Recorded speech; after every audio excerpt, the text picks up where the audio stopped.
The U.S. government-sponsored Summit for Democracy has already begun. Joe Biden is presenting it as his glorious call to spread freedom and human rights around the world. In the lead-up to it, a national anti-corruption program was announced. Our real estate markets are at risk of becoming a safe haven for criminals, kleptocrats and others seeking to park corrupt profits. Now, the planners say that money laundering via the sale of paintings is very hard to regulate. This is something the White House may be very familiar with. Joe Biden's son, Hunter Biden, has just discovered some artistic talent. His paintings have sold for $500,000. Not bad for someone who just started painting, although not everyone is impressed. The third painting, you may recognize this name, is a Hunter Biden. Now, you may think that such an exclusive that when Hunter Biden is in such exclusive company, that he would have a background, artistic training, for example. But you would be wrong if you thought that. And you might think that he had some sort of apprenticeship with a world-renowned artist, but you would be wrong again if you thought that.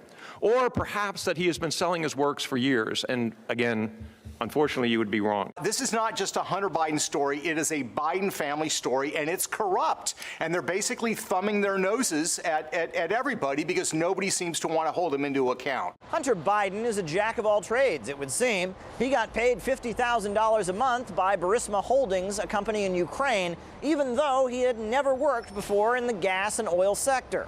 Now, some people looked into this and thought maybe his father got him the gig, and that does not exactly reek of squeaky clean politics. However, Papa Biden has always denied any foul play. We have great confidence in our son. I am not concerned about any accusations been made against him.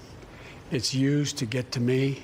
Hunter Biden also owns 10% of the Chinese investment company known as BHR, though he now announces he intends to sell his stake. When asked to clarify the relationship, Jen Psaki, the White House spokesperson, didn't have much to say.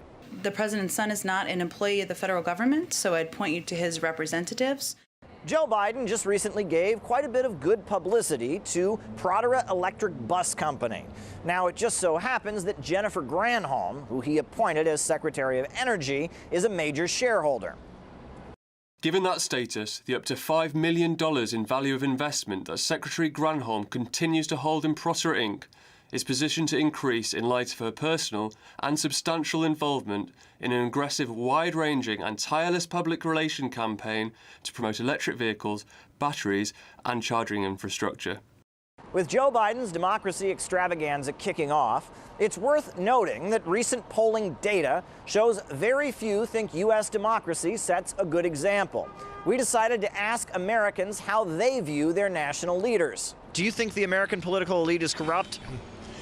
Sometimes, not always. It depends on who the candidate is and which party you support.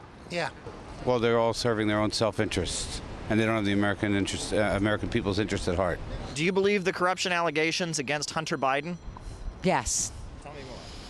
If you read the news and you listen to CNN, you'll see how Biden just did everything to cover up for his son. If they were more open about it and actually investigating it and found that there was nothing, then I'd be fine with that. But the fact that they're hiding everything makes me more suspicious. Lots of big talk from the Biden administration about fighting corruption around the world. But perhaps they should take a look a little closer to home. Caleb Maupin, RT, New York. Well, George Samueli from a London-based think tank on international affairs says the sudden buzz around corruption is just another tool to control other countries. This sudden preoccupation with corruption is a way for the United States to control other countries, and in particular control their financial transactions. And this is of a piece with this Democracy Summit. The United States government is now under the control of Joseph Biden and his Department of Justice, his Treasury Department, all take their lead from the president. And they're not going to investigate Hunter Biden any more than they've investigated Hunter Biden all of this time. His financial transaction and his sudden extreme success as an artist. And remember, Hunter Biden announced, what was this, sometime in the fall of 2020, I think, that, well, he's been told that he's under investigation by the federal government. Well, time has elapsed, and this investigation is obviously going nowhere.